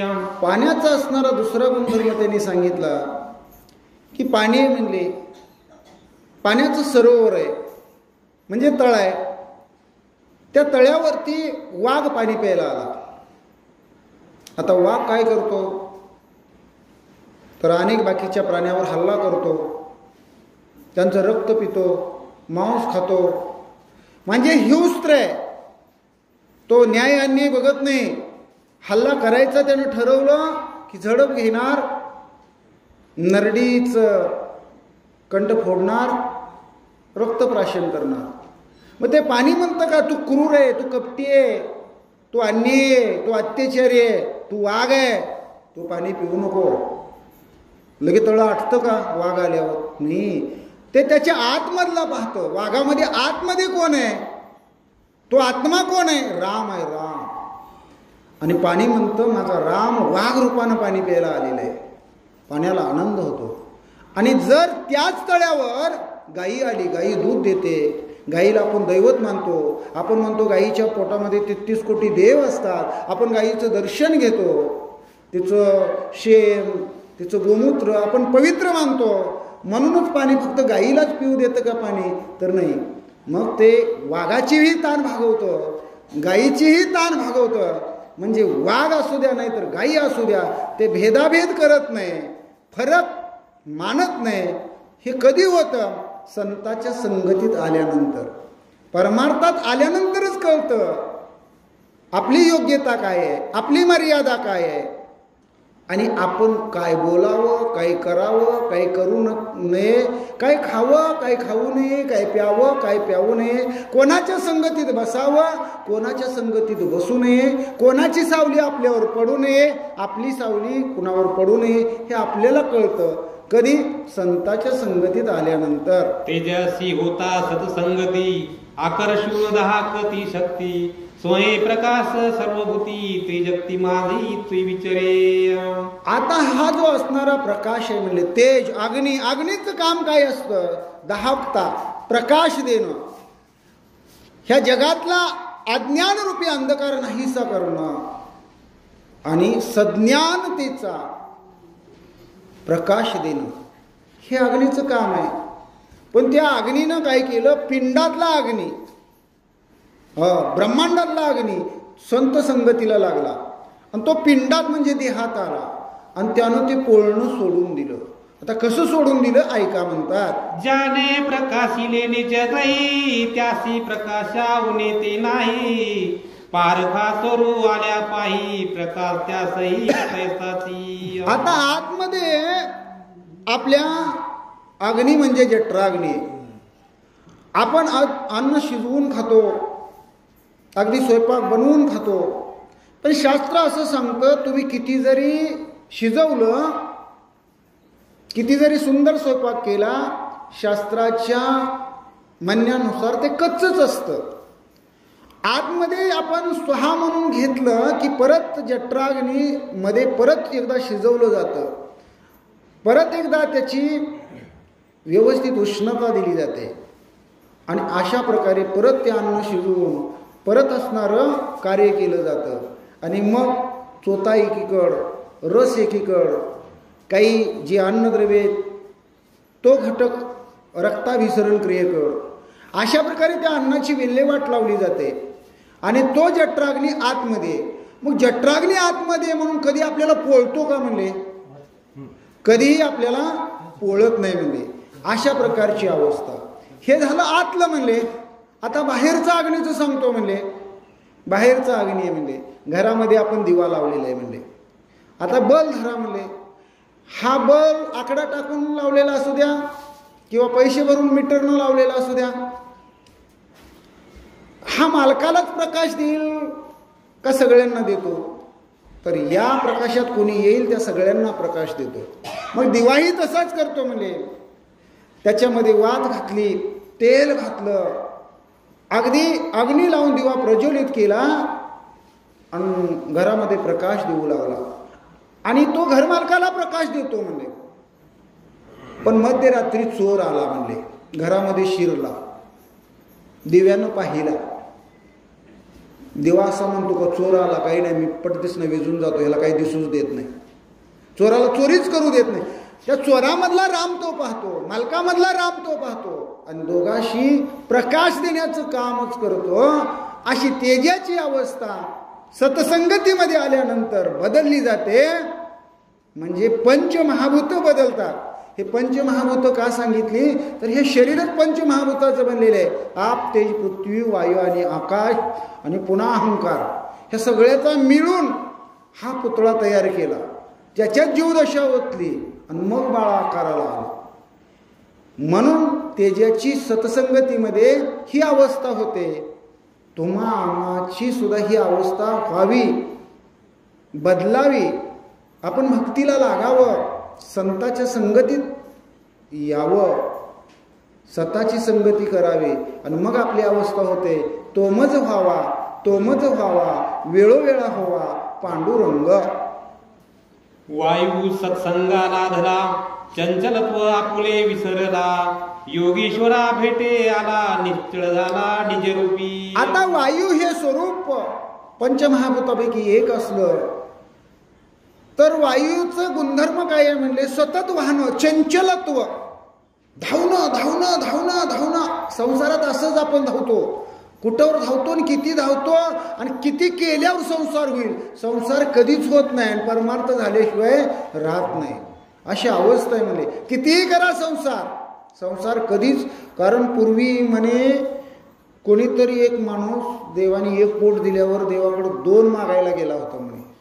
देवा म्हणले हात दिलं, पाय दिलं, एवढं सगळं जमीन जागा सगळं दिलं आणि पोट मात्र लहानच दिलं रे म्हणले. हे एवढे पदार्थ निर्माण केले आणि एवढ्या पोटात ते बसायचे कधी? देवाकडे गेला तक्रार घेऊन. देव म्हणले काही नाही, अडचण नाही म्हणले, जा खाली, हे एकच कधी भरतंय तेव्हा मला सांगायला, दुसरं देऊन टाकतो म्हणले. आणि खाली आला, अजून कोण सांगायलाच गेला नाही माझं पोट भरलं म्हणून. अशी अवस्था झाली. चिंतन चालू आहे. वायू चंचलत्व विसरला, योगीश्वरा भेटू आला आणि निश्चळ झाला निज रूपी. भगवान परमात्मा जो आतमध्ये आहे त्या आतमधल्या भगवंताला भेटायसाठी आपलं शोषण चालू असतं, आपल्याला ऑक्सिजनची गरज असते आणि जोपर्यंत आपला श्वास चालू आहे तोपर्यंत आपण जिवंत आहे. म्हणजे श्वास म्हणजेच आपला भगवान परमात्मा, श्वास म्हणजेच देव आहे, श्वास म्हणजेच आत्मा आहे, श्वास म्हणजेच जीव आहे, श्वास म्हणजेच प्राण आहे. आणि प्राण कुणाला भेटायला आला तर योगीश्वराला, जो योग्यांचा असणारा ईश्वर. म्हणजे जे संत, जपी, मुनी, तपी ज्याची भक्ती करतात त्या भगवंताला भेटायला. तो भगवान परमात्मा कुठे आहे? ग्रंथकर्ते म्हणतात आत आहे, आत. आणि त्याला भेटायला हा वारा आला. त्यानं चंचलत्व म्हणजे पळणं विसरलं आणि मग आपल्या शोषण क्रियेद्वारे आतमध्ये जातो. आतमध्ये जाऊन तो साठवला जातो, साठवलेला बाहेर सोडला जातो. त्याला कुंभक, रेचक, पूरक म्हणतात. आणि ह्या अवस्था आपल्या जोपर्यंत चालताय तोपर्यंत आपल्यात राम आहे म्हणतात. ही अवस्था बंद पडली की याच्यातला राम गेला, याला उचला म्हणतात. विचारे तरी सर्व देही, परी आसक्त नव्हे ते काही, सुवास दुर्वास न म्हणे काही, निसंग पायी विचारते. सत्संगतीमध्ये वारं आलं, वाऱ्यानं सुद्धा आपला गुणधर्म बदलला, त्यानं सुद्धा भेदभाव सोडून दिला. देखणं असू द्या, हेकणं असू द्या, सुंदर असू द्या, स्त्री असू द्या, पुरुष असू द्या, देव असू द्या, दानव असू द्या, मानव असू द्या, यक्ष, किन्नर, अश्विनी, कुमार, गण, गंधर्व, कुणीही असू द्या, ज्याच्या त्याच्या नाकामध्ये जातं. काही एखाद्याचं नाक नकटाय म्हणून ते वारं म्हणतं काय, नको मी ह्याच्या नाकातच जात नाही. एखादं शिंबडं नाक असे म्हणतंय काय ते, नाही मी ह्याच्या नाकातच जात नाही. किंवा एखादी बाग आहे, त्या बागेच्या आसपासच्या परिसरातल्या लोकांना मी सुगंध देतो, तिथंच ऑक्सिजन देतो, असं ती हवा म्हणते का कधी? आणि इकडं एखादी असणारी लेंड वगळ आहे, एखादी गटार गंगा आहे, आणि मग त्या भागात तिकडं लय घाण वास आहे, मी काही जात नाही, असं वारं म्हणतं का? असं म्हणत नाही. म्हणजे सुवास दुर्वास न म्हणे काय, त्याला सुगंधही तसाच, दुर्गंधही तसाच, आणि ते वारं आत जातं. असं कधी होतं का म्हणले एखादा देख नाही, काही नाही, ह्याच्यावर मी उपकार करतो, बसा बसा बसा बसा वारं आत जातं का म्हणले, आणि बसा बसा बसा बाहेर निघतं का? नाही, म्हणजे ते त्याची लई सोडत नाही म्हणले. असे त्याच्या असणाऱ्या एका सुरामध्ये ते आतमध्ये जातं, सुरामध्ये आतमध्ये साठवलं जातं, साठवलेली हवा बाहेर सोडली जाते, आणि याला श्वासोच्छवास म्हणतात. ऑक्सिजन घेणं, कार्बन डायऑक्साईड बाहेर सोडणं, ही अवस्था आपल्या देहातून चालते. हा असणारा वायूचा गुणधर्म सांगितला. प्रभू रामचंद्र भगवान की जय. इकडं कोण असलं तर खरंच या बरं शेवेसाठी इकडं काहीच नाही, कोणी पाहुणे बाहेर आली तरच. कोणी असं ते या म्हणा बाहेर काय करणार. तुमची वेळ झाल्यावर सांगा, अध्याय मोठा आहे. आपल्या हिशोबाने घ्यायचं, फक्त थोडंसं धावते घ्या तुम्ही, तुमचं धावते घ्या. हरी हरी श्री गणेशाय नमः, श्री रघुनाथाय नमः.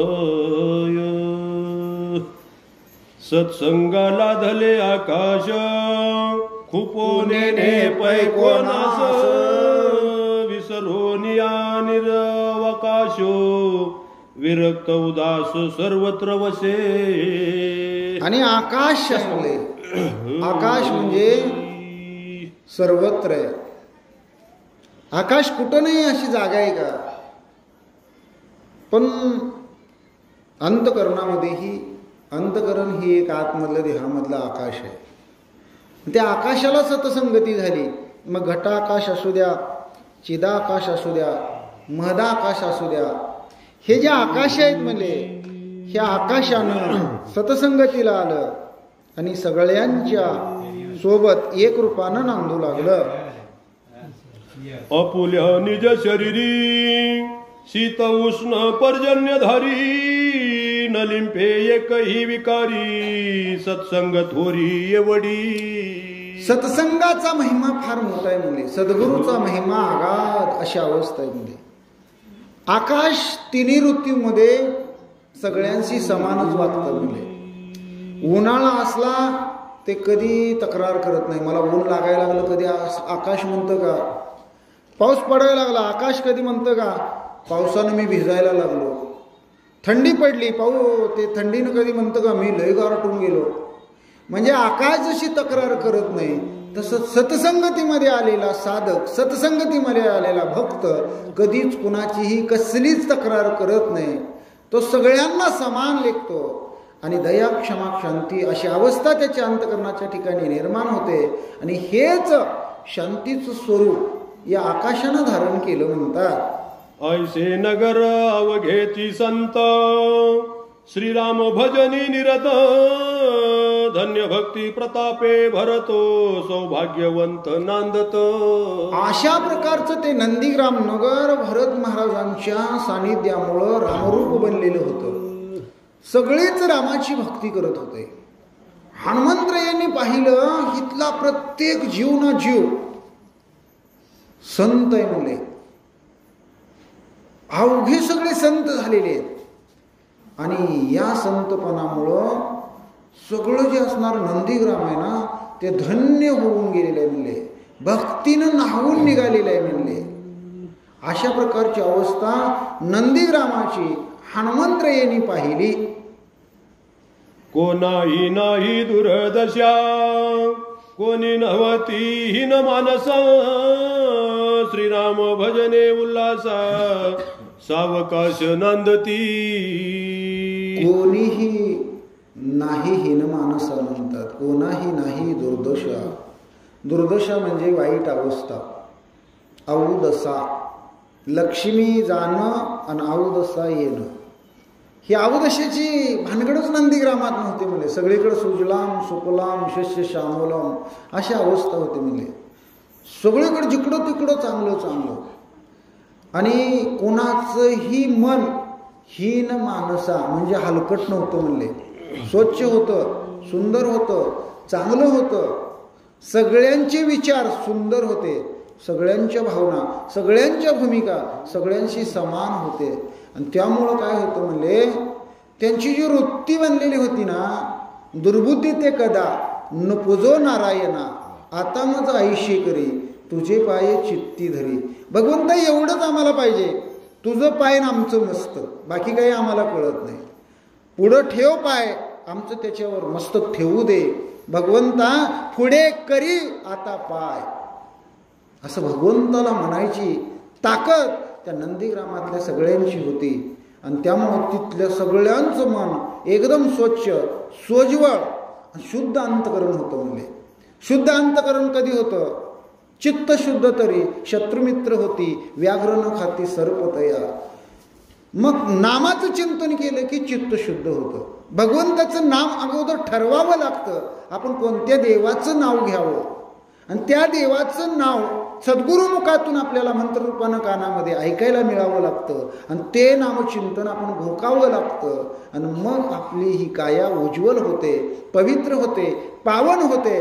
आणि या नरदेहाला आलेल्याचं सोनं होतं. अशी अवस्था नंदीग्रामातली हनुमंतरायांनी भरत महाराजांच्या भक्तीमुळं पाहिली.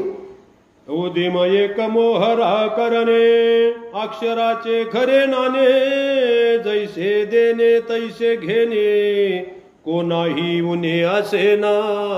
तिथं एकच व्यापार चालत होता. म्हणले उदिम एक मोहरा करणे अक्षराचे खरे नाणे जैसे देणे तैसे घेणे कोणाही उणे असे ना. ओवी म्हणते म्हणजे तिथला व्यवहार काय होता? काही द्यायचं असू द्या आणि काही घ्यायचं असू द्या. हा घ्या राम, हा घ्या कृष्ण, हा घ्या दामोदर, हा घ्या माधव, अशी अवस्था होते. तुम्ही राम घ्या, तुम्ही राम घ्या, तुम्ही राम द्या, मला राम द्या. म्हणजे राम राम म्हणणं आणि समोरच्यानं राम राम करणं. दिला राम, घेतला राम, असं अक्षराचं नाणं होतं. म्हणले आता आपण कागदाचं नोटा म्हणून चलन वापरतो, ते नाणं वापरतो. पण भरत महाराजाच्या नंदीग्रामामध्ये अक्षराचे खरे नाणे म्हणतात. अक्षराचं नाणं होतं. गोड बोलायचं, मंजूळ बोलायचं, चांगलं बोलायचं. चांगलं बोलायला काय पैसे पडतात का? गोड बोलायला काय पैसे पडतात का? आणि वाईट बोलायला काय फुकट मिळते का?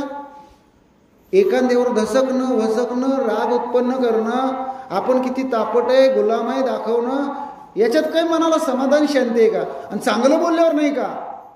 म्हणजे असं चांगलं बोलणं, मऊ बोलणं, गोड बोलणं आणि त्याला आपलंसं करणं आणि आपलं असणारं गुण त्याला लावणं. नाहीतर मग आपण जर दसकावशकी केली तर ढवळ्या शेजारी पोळा बांधला, वान नाही पण गुण लागला, अशी अवस्था होते. आणि मग तशी अवस्था परमार्थामध्ये चालत नाही. आणि नंदीग्रामामध्ये तशी कोणीच नव्हतं म्हणतात, सगळे चांगले होते. एकची वस्तू देता घेता एका बोलाचीच कथा एका वाचून सर्वथा दुजी वार्ता असे ना. तिथं एकच बोल होता. म्हणले काय बोल होता? श्रीराम जय राम जय जय राम, श्रीराम जय राम जय जय राम, रघुपती राघव राजा राम, पतित पावन सीताराम, श्रीराम जय जय राम. एका बोलाचीच कथा, एका वाचून नाही सर्वता, एक धरिला चित्ती आम्ही रखुमाईचा पती. एक आमच्या चित्तामध्ये धरलेला आहे. आता दुसरा देव आम्हाला आवडतही नाही, दुसरा मनात धरणारही नाही. एक गाऊ आम्ही विठोबाचे नाम, अनेकाचे काम नाही आता. एकदा आम्ही भगवंताचं कोणत्या चिंतन करतोय? पंढरीच्या पांडुरंगाचं, विठोबाचं, रामरयाचं, कृष्ण भगवान परमात्म्याचं, जे सगळे विष्णूचेच अवतार आहेत. आम्ही वैष्णव आहेत आणि म्हणून हा जो मार्ग धरलेला आहे आम्ही, ही वाट आम्हाला सापडलेली आहे, ती आम्ही सोडणार नाही. असा एकाग्र भाव, एकच देव, आणि ते सगळेजण एकच गात होते आणि एकाच देवाचं चिंतन नंदीग्रामातली मंडळी करत होती. तुझे पणे दे दलाल ठकू पाहे तात्काळ, सर्वस्वे नेतान लगे पळो घेऊनी सबळ जातसे. हे दुजापण आहे ना, हे दुजापण फार वाईट आहे. म्हणजे माणसाच्या मनामध्ये एक असा कप्पा तयार होतो, एक वृत्ती तयार होते, एक अवस्था तयार होते. ती अवस्था घालवायला पाहिजे, नाही तर ती लई फार बेकार आहे बाबा म्हणतात. आपल्याला वाटतं हा ज्ञानी, हा आडाणी, हा तरणा, हा म्हातारा, हा श्रीमंत, हा गरीब, हा देखना, हा गुरु, हे जे आपल्या अंतकरणामध्ये आपण बसवतो ना, ह्याला द्वैत म्हटलेलं आहे. द्वैत म्हणजे भेद करणं. आणि भगवंताजवळ अद्वैती अवस्था असते. अद्वैती तो नाही बोलाचे कारण, जाणीवीचा शीन वाया करू नये म्हणतात. जाणीव नेणे भगवंती नाही, भगवंताजवळ काहीच नाही म्हणले. अशा प्रकारची अवस्था आहे. आणि म्हणून हा द्वैत आहे ना, हे चांगलं वाईट, गरीब श्रीमंत, माझं तुझं, आपलं, आपलं म्हणजे बाबू, दुसऱ्याचं म्हणजे कार्ट, ह्या ज्या घाण सवयी आहेत ना, त्या घाण सवयी शेवटचं चरण म्हणतं आपला निटोबा लावल्याशिवाय सोडत नाहीत. म्हणजे काय, कर्माची फळं पहिली वर भोगावी लागत होती, आता नाही, केले कर्म त्याची भोगा आले, अशी अवस्था आहे म्हणले. आणि हितच फेडावं लागते, तोपर्यंत आपल्याला सुट्टी नाही. म्हणून ते जे द्वैत आहे ते फार वाईट आहे म्हणले. आणि त्या द्वैताची दशा त्या माणसाला नीट जगू देत नाही, नीट जगू देत नाही, नीट राहू देत नाही, आणि मरण पण नीट येत नाही, नीट मरू पण देत नाही. म्हणजे इहलोकी पण सुख नाही आणि त्याला मेल्यावर पण सुख नाही. मग त्यानं कसं वागायचं त्यानं ठरवायचं. त्यानं जरी म्हणलं मी माझ्या मालाचा मालक, ठीक आहे बाबा. जेथे त्याची बुढी पडे सर्वस्वेसी जीवित बुडे, काही उपाय न चले पुढे पडे रोकडे अनर्थी.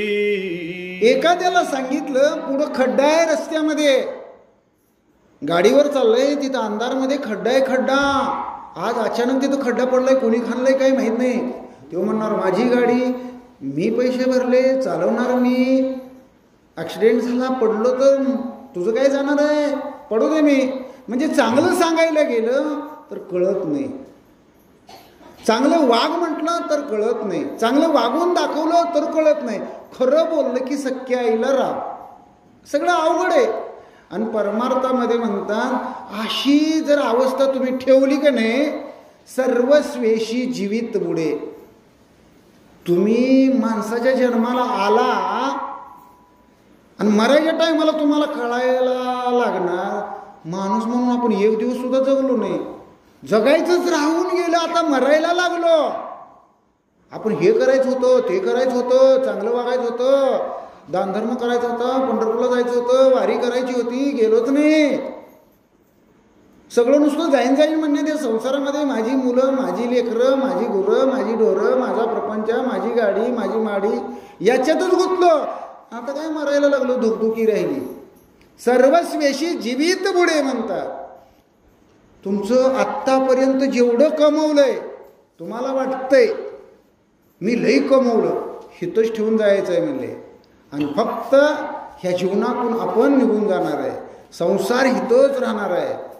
म्हणून कुठल्या तरी असणाऱ्या कवीनं म्हटलेलं आहे, जरा अलीकड ये मल पलीकडने पांडुरंगा, नदी भरली चंद्रभागा. जरा अलीकड ये मला पलीकडने पांडुरंगा, नदी भरली चंद्रभागा. ह्या भवनदीतून जर आपल्याला तरुण जायचं असेल, भवसागर जर पार करायचं असेल, तर पलीकडच्या भगवंताला अलीकडच्या काठावर यायला लावायचं असेल, तर भक्ती करण्याशिवाय, चांगलं वागण्याशिवाय साधनच नाही. चांगलंच वागलं पाहिजे, सत्वयुक्तच राहिलं पाहिजे, सत्वयुक्तच जीवन जगलं पाहिजे. रजगुण आणि तमोगुण याचं मिश्रण न करता आणि सत्वगुणाला त्याची कुठंही बाधा न पोचू देता, द्वैतांतकरणामध्ये न ठेवता अद्वैत अवस्थेला वागायचं. जे घडतंय ते भगवंताच्या सत्तेने घडतंय. कुणाचं चांगलं झालं ते त्याच्या कर्माचा प्रसाद, कुणाचं वाईट झालं तर त्याच्या कर्माचा भोग. आपलं त्याचं काय नातं आहे? पूर्वजन्मामध्ये आपण कुणाचा मुलगा होतो, कुणाचा बाप होतो, कुणाची बायको होतो, कुणाची मुलगी होतो, माहिती आहे का? पुढल्या जन्मामध्ये कुणाचं काय होणार आहे माहिती आहे का? आता किती दिवस राहणार आहे, कधी जाणार आहे, कोण कुणाच्या अगोदर जाणार आहे, कोण नंतर जाणार आहे, अचानक काही घडेल काही सांगता येते का? काही सांगता येत नाही. पण आपल्या असणाऱ्या जर बरोबर शिदोरी असेल तर निदान थोडा तरी आपल्याला आधार आहे. भूक लागली बाबा 2 घास खाईन, विसावा घेईन. पाणी जर आपल्याजवळ असेल तर आपण पिऊन शांत होऊ, समाधान वाटेल. अशी काहीतरी शिदोरी आपल्याकडे असली पाहिजे. आणि ती शिदोरी म्हणजे भक्तीची शिदोरी आपल्याकडे असली पाहिजे, चांगल्या वागण्याची सत्कर्माची शिदोरी असली पाहिजे. नाहीतरी मग जीवन बाबानो जेवढं चांगलं आहे तेवढंच वाईट आहे. मग कुत्र्यापेक्षा हाल बेकार. अंगळू मंगळू नंद भाषा, सवेग निवटू पाहे घसा, प्राणियान कळे सहसा, दलालाय साद्वेताचा. अंगळू मंगळू नंद भाषा, सवेग निवटू पाहे घसा. हे चांगलं वाईट बोलणं आहे ना, चांगलं बोलणं आपल्याला तारून नेतं आणि वाईट बोलणं आहे ना अंगळू आणि मंगळू. अंगळू म्हणजे गचाळ, घाणेरड, कुचकं बोलणं, तिरकं बोलणं, टोचून बोलणं, रागानं बोलणं. आतली जी नशा असते ना तरुणपणाची, पैशाची, बळाची, त्या मस्तीत बोलणं. ही आमच्याकडची भाषा. इकडची भाषा कदाचित आता 500-600 किलोमीटरचा फरक आहे म्हणल्यावर जरा वेगळी असेल. पण ही अंगळू मंगळू नंद भाषा, ही जी भाषा केली ना, गोड बोलणं किती मंजूळ असतं. अगदी गोड बोलल्यानं इकडचा पर्वत तिकडं करता येतो, पण वाईटानं काडी सुद्धा इकडची इकडं होत नाही बघा, आमच्याकडे म्हणतात. त्यामुळं ही अंगळू मंगळू नंद भाषा. नंद भाषा कशासाठी म्हटलेली आहे?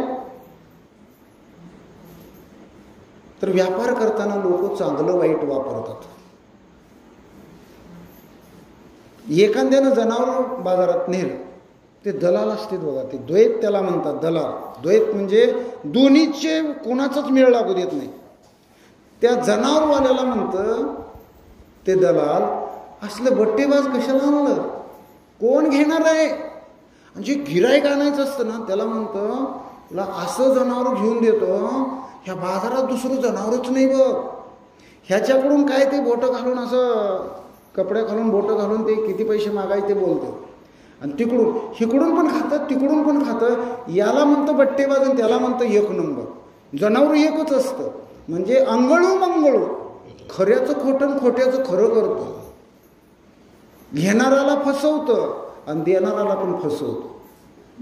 आणि ते काय करतं म्हणते, निवटूप आहे घसा, नरड्यावरची कुऱ्हाड आहे म्हणतं. ते वाईट बोलणं म्हणजे ते आता गुलट्या वाटत असतील, गोड वाटत असेल, 4 पैसे मिळत असतील, तिथून कमवून बायकोजवळ, लेकराजवळ, सुनाजवळ आणून देऊ वाटत असतील. पण ते चांगलं नव्ह बाबा, तसं करू नको, तसला व्यापार करू नको. तुझ्याच नरडीवरती कुऱ्हाड आहे, कुऱ्हाड, सुरी आहे, सुरी. आणि ती सुरी कधी करणं तुझं नरडं कापेल आणि तुला ठार मारेल सांगता येत नाही. म्हणजे कारण वाल्या कोळ्यानं असंच पाप केलं होतं. जे रामायण लिहिली ना वाल्या कोळ्याने, वाल्मिकी झाला पुढं, एक माणूस मारायचा, मोहरी एवढा खडा रांगणार, 7 रांजून भरले म्हणे. नारद महर्षीची स्वारी आली. नारद महर्षी स्वारी करणार. अरे म्हणले का मारतो, का पाप करतो म्हणले. हां का म्हणजे मला बायको आहे, मला आई बाप आहेत, मला मुलं आहेत.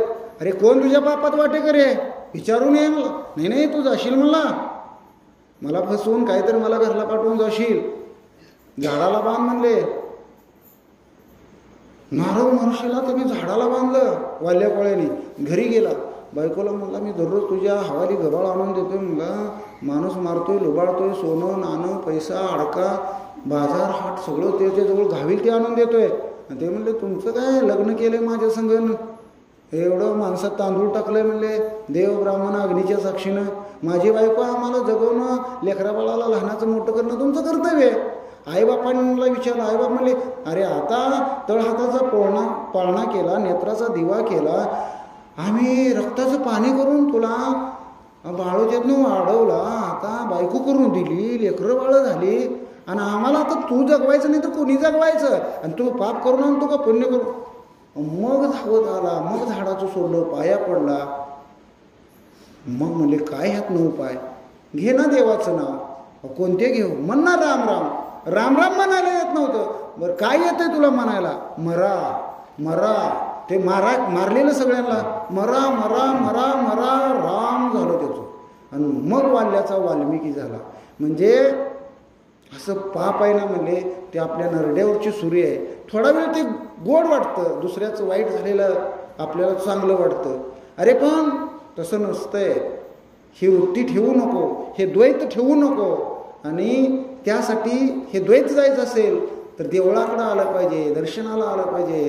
कुठं कीर्तन प्रवचन, कुठं पोती काय असलं, भजन असलं ते ऐकलं पाहिजे, भगवंताचं नामचिंतन केलं पाहिजे, आणि ह्या द्वैताला काढून टाकलं पाहिजे. अशी द्वैताची अवस्था नंदीग्रामात अजिबात नव्हती म्हणले. जे बाजारामध्ये व्यापार चालतो तो तर व्यापार नव्हताच म्हणले. भरत नगरी लोक चतुरा स्वये उदिमी एकांगवीर होता द्वैताचा संचार वृत्ती सत्वर छेदी. भरत नगरी लोक चतुर. आपण चतुर असलं पाहिजे. आपल्याच हातानं मोठा दगड उचलायचा आणि आपल्याच पायावर मारून घ्यायचा. काय त्यात सुख आहे का?